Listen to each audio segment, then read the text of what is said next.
দেশে গণ অভ্যুত্থানের মাধ্যমে শেখ হাসিনার শাসন শেষ হওয়ার পর আওয়ামী লীগ আবারও মাঠে সক্রিয় হতে শুরু করেছে। হঠাৎ গভীর রাতে ধানমন্ডি দখল করে নিল আওয়ামী লীগের নেতাকর্মীরা। নতুন এক ইতিহাস তৈরি করলো আওয়ামী লীগের নেতাকর্মীরা।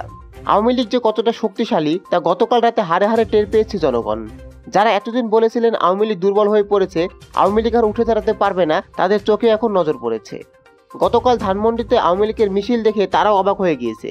দর্শক, গতকাল রাতে ঢাকার কানায় কানায় ভরে গিয়েছিল আওয়ামী লীগের নেতাকর্মীতে। পুলিশ, সেনাবাহিনী ও অন্যান্য আইনশৃঙ্খলা বাহিনী মিলে আওয়ামী লীগের নেতাকর্মীদের আটকাতে পারেনি।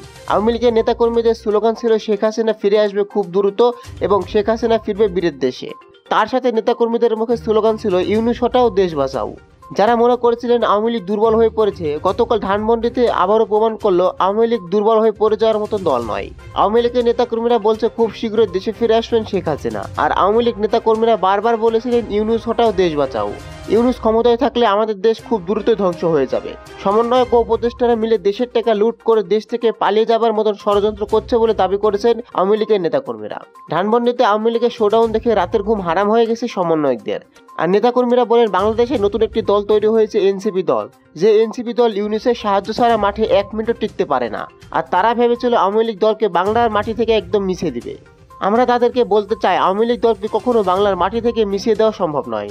দর্শক, গতকাল ধানমন্ডিতে আওয়ামী লীগের শোডাউন দেখে আপনাদের কি মনে হচ্ছে? আওয়ামী লীগ কি আবারও কঠিন রূপে ফিরে আসছে?